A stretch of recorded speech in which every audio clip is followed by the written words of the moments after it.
Good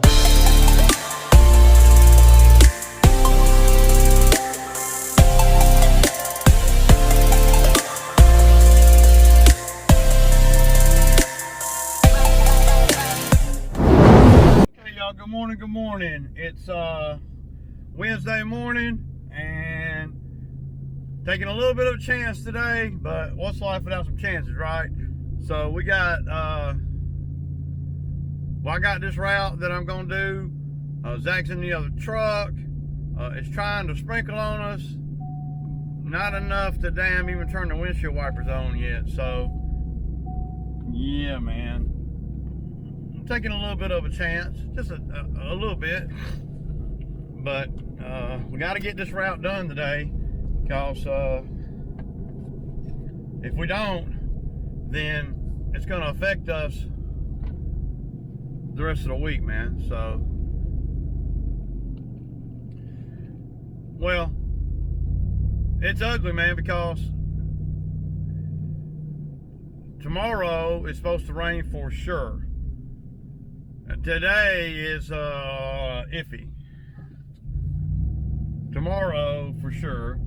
And then on top of that, we got the big cuts that we got to do. We got to do the $1 Million Street this week. Of course, we don't have to do the back 40 on the $1 Million Street. That's a good thing, because that takes a lot more time. See, it's missing just enough to make me mad, make me worry, y'all. But it's gonna have to be thundering and lightning for me not to do this today. Sometimes you just gotta keep going with it, right? You gotta, I don't know, you just gotta keep it going, man. I need to do this route today. Not only just for the money, though the money is not bad. I need to do it so we don't have to do this later in the week, because it looks like we're going to be working Saturday and Sunday. So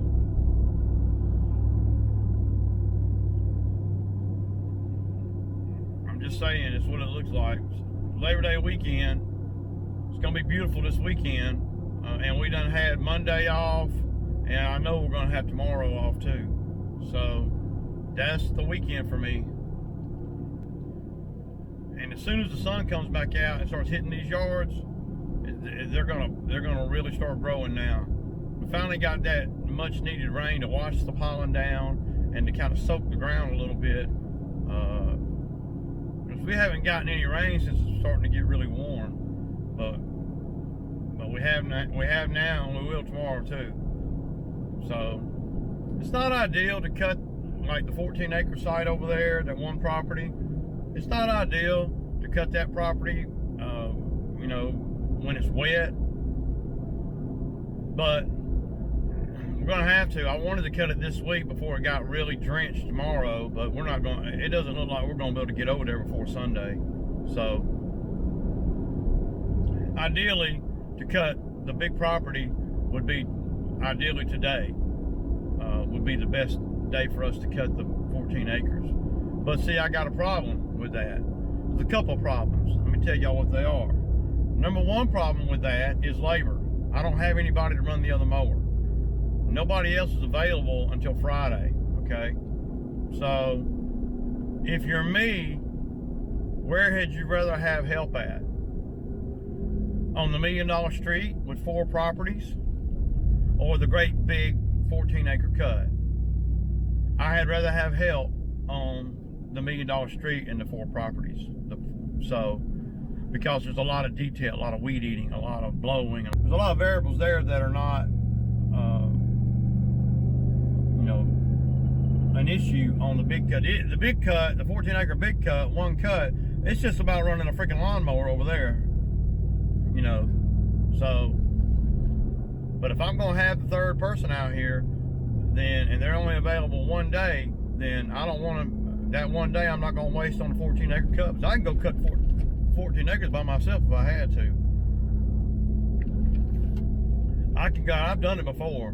I can go over there, you know, after we get done working, and I can go over there and cut, you know, 4 or 5 acres of it by myself one afternoon, and then come back the next day with me and Zach and knock it on out. you know,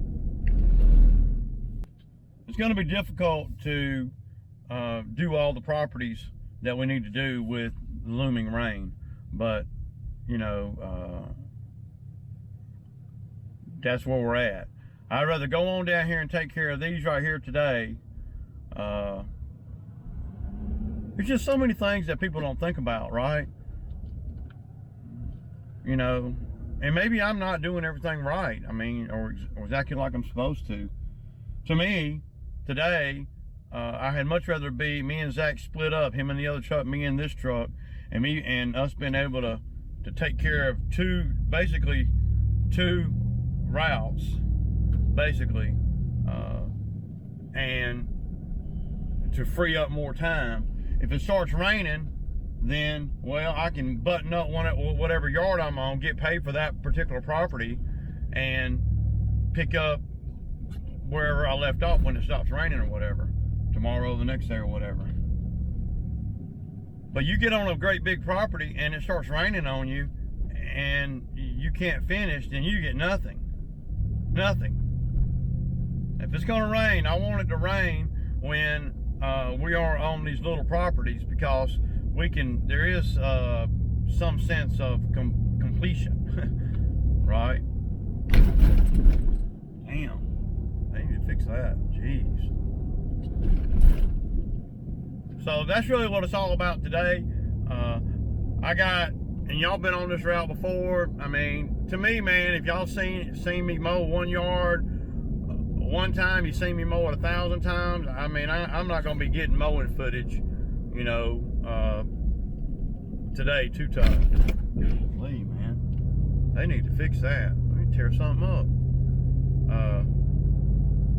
But I'm gonna go do this 70. Let's see, it's a 70, a 80, a 60, and then I'm gonna come back up here and do a couple 60s. If I can get these 3 down here done, then we're gold. This is the main thing, because if I were afraid it was gonna rain and I wasn't gonna have Zach come out, then I would be doing exactly what I'm doing anyway. Anything that Zach gets done, you know, without it raining, is gravy for us. That's what I'm going straight up here to the damn, to this cut, and gonna get on it quick. Got no time to waste. It's funny how the Weather Channel is saying 13% chance of rain, and then AccuWeather on Zach's phone is saying 70% chance of rain. Well, see, I know that the weatherman last night, was more in line with what the 13% chance of rain than the 70. I don't know what that is. That's a big difference. Usually if it's 70% chance of rain, I'm not even going to chance it, you know. And on Zach's phone, they're saying 70% chance of storms all day. Where? I'm just saying, y'all. But Zach's gonna take care of well, the 2-1. What I want to do, y'all, is I want to open up my Google Earth at my computer, and I want to show y'all how I have learned to route. Okay, and it ain't just on location, though that's a huge part of it. It has a lot to do with what else is on that route, the roads needed to travel, and the time, the traffic, and what I know about my area just in general. There's some things that you have to think about that you might not ever think that you would have to think about. Like, for instance, you don't want, you know, and keep in mind, I'm coming from a place that wants to make top dollar. I'm coming from a place that wants to be at peak efficiency when I'm in control of that. And my routing and density, I'm in direct control of that. So, you know, when and I'm not directionally challenged. I know, you know, some people, I thought everybody was like me, but some people just can't place where they are on a map in their head. See, I can visually see, and it's helped me in the beginning. It helped me to be able to route myself. And I don't route myself to what road I go on, though. I mean, well, I don't want to say that. When I say route myself, I'm talking about general direction and a flow pattern to get back home. And I know a lot of you guys that watch the channel, y'all know that I go as far out as possible to begin with. Now, a lot of times I critique that, when school is in. So we'll do one in my neighborhood, say, before we get out into the traffic. I always avoid all school areas, the time of the school letting in or out or whatever. I avoid all of that. You don't want to get caught up behind a bunch of school buses. You don't want to get caught up in the traffic, and you don't want to get caught up with things that you know are going on. If there's a wreck on the road in front of you, or that you don't know about, and it's going to cause a traffic jam, well, you can't control that. But I can control whether I hop out onto a main thoroughfare where there's a school or two. I can control that. So what I do is I always save the ones in my neighborhood for those mornings. So we'll do, I got like 5 in my neighborhood that I do. So on the mornings that we have to get up in the school traffic, but sometimes you just have to.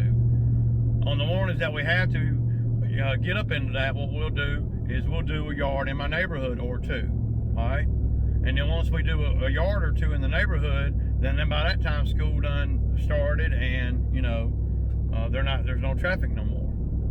So there's a lot of little things that you have to avoid.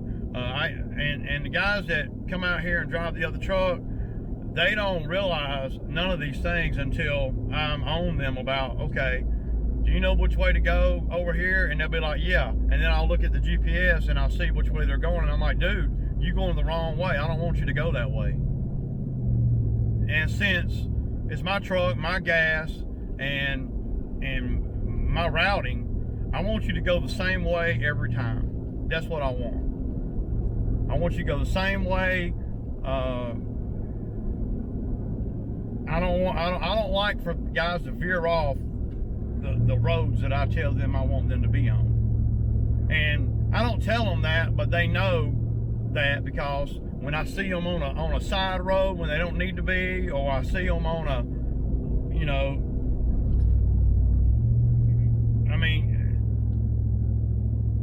yeah. You have to be aware of where you're at on a map.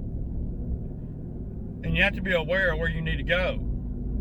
You can't just be closing your eyes and following the GPS, though I do put them in order on the list. Like, for instance, this morning Zach will be passing 2 of the properties that he's going to do.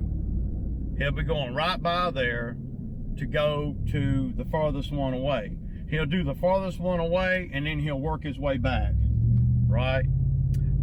Now, if it's imminent rain coming, then we might tweak that a little bit. We're going to do the most lucrative ones, that kind of thing. Whichever ones are outside, well, it's just so hard to explain. There's just so many variables, y'all. I can't even, it's mind-boggling. Because one route might be closer to another route, right? And if it's going to rain, then we're going to try to do the ones that are on this route. And if we leave any off, it's going to be the ones that are closest to the other route, so we can incorporate that in on another day. See what I'm saying? This is all relevant. Today, we're a little bit outside the box, just a little bit, because, we were off on Monday with pouring down rain, and it's going to rain tomorrow. So you're always having to be on your toes about, what you're going to do that day. At least for me. Now, I don't know. You would think, okay, we didn't work Monday, so everything on Monday goes to Tuesday. Well, yeah, in theory, that's about how it is. But if it's a weekly, then I'm going to skip it if we catch a bunch of rain, because I need to do the bi-weeklies, before the weekly. If we're running short on time, the weekly can get skipped, and it will get skipped. It'll be the first ones to get skipped, the weeklies. So, because the weeklies, you're there every week, doesn't matter. The bi-weeklies, if you skip the bi-weekly, then you're going to be another 2 weeks before you're there again on that route, in theory. And you don't want that, because then, well, if you skipped it because of rain, then you're really going to be in trouble, because now it doesn't rain and you're a month out. If you skip a weekly and it rains and you skip a weekly, then you're only 2 weeks out, which is the norm for me anyway. So I only have about 3 or 4 that want weekly. And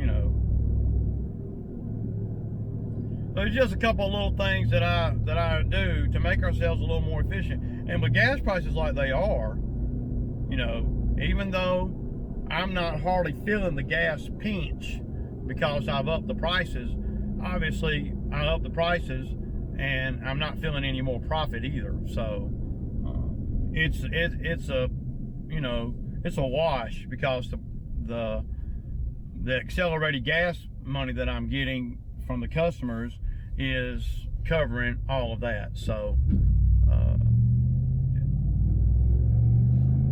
if the gas prices go down, then my profit margins will go up some. Though some days I do better than other days on the fuel thing, because the fuel charge increase on all the properties, I've done it on just about every property. So, and on some days it's not costing me what I'm charging, because of the way the density and all. If I'm charging each customer an additional $10 and we're not going outside of a 5-mile radius, then I'm getting 50 or 60, 70 extra dollars on the day, and the fuel is costing me $25 or $30. So yeah, you have to save those for days like today where I'm having to travel 25 minutes one way to get $250. So yeah, but the grass is finna take off. I know that, and it's finna get pretty crazy. So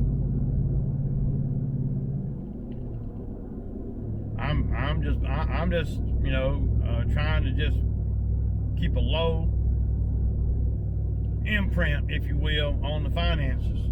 So back to the 14-acre cut. So the 14-acre cut, I'm probably going to have to do it Saturday or Sunday. I don't think I can do it Saturday, but I might be able to do it Sunday. But I'm going to have people come to work and help me. So, but you can't have too many people come to work and help you, because I try to pay them at a rate that, I try to at least give, people that come out here, I'll just say it, man. People that come out here and work, even if they just come out here sporadically just to run a mower or whatever, I try to give them at least $100 a day. Sometimes it's a little bit more, rarely is it less. If it's less than $100, I tell them up front, it's going to be $80. It's never less than 80, because it's not worth, it's not worth them, going through the motions. But if I bring me and 3 people out to the 14-acre site, well, the 14-acre site is only paying $600. If I give 3 people $100, and then another 65 or 70 in fuel, then I'm not making nothing. Of course, we're not there that long either. So what I have to do is I have to say, okay, we're gonna have 3 people out there, and me. We need to do some we need to do some regular lawns, you know, that make sense too, right? So we'll do that cut, and we'll do $5 or $60 lawns or something to help me out, so I can actually make money. And when we do that, what we'll do is we'll put 2 people on the big cut, get them going, you know. But they can't be over there with a mower with, like, you know, with like the mower that was surging. I can't put them over there and leave them there with a mower that's surging like that. And then I can't put them over there and leave them there with the Ferris the way it was trying to run hot the other day. You know, the last time we were over there. I haven't really ran the Ferris but about an hour since then, and you know, I didn't have no problems with it, but you know, you never know. Worst case scenario, you don't want guys on a 14-acre cut with 2 lawn mowers and one of the mowers go down and you're not there. And you got one person standing there waiting on you to pull up with another mower, or for the mower to cool down if they ain't done destroyed the freaking mower, you know, especially with the Ferris, because it doesn't, well, the only way they know it's running hot is when the blades turn off. See, if I'm on the Ferris, I know, I can feel it, I can sense it, I can hear it, I don't know. I'm in tune with the machines, man. You got to be in tune with these machines, you know. If you're not, then you're gonna have issues. And you can't expect guys coming out here making $100 a day or whatever, that come out here for 1 or 2 days here and 1 or 2 days there just to run a lawnmower. You can't expect them to identify with the machine like me. So if the Ferris is on a big cut like that, then I'm going to be there too until I am comfortable with the Ferris is doing right.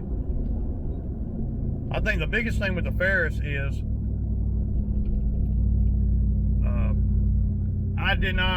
I don't use it all the time, okay? So that's the biggest thing with it. And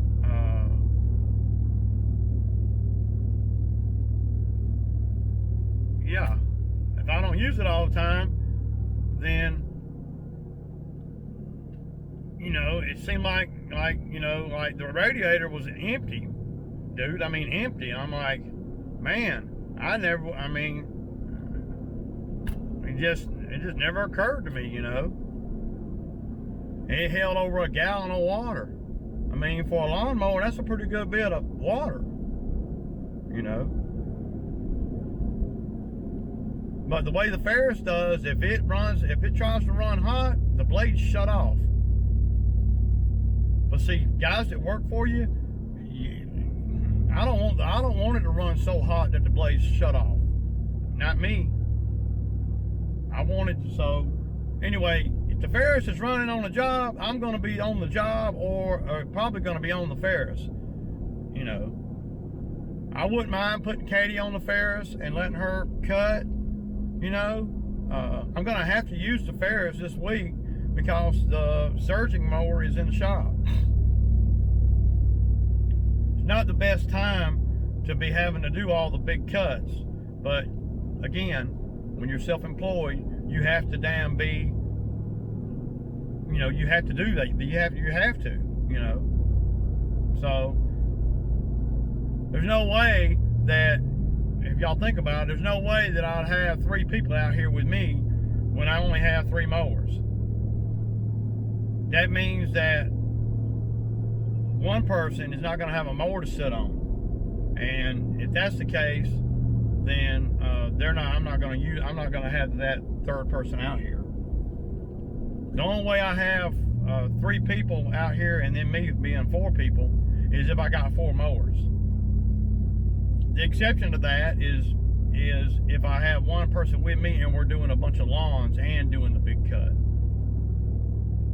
But usually on that big cut that we do, that the 14 acres over there, we usually do about 5 lawns too. But see, me and Zach did all of them yesterday because I couldn't commit to the 14 acres, but I had to commit to the 6 customers. You know what I'm saying?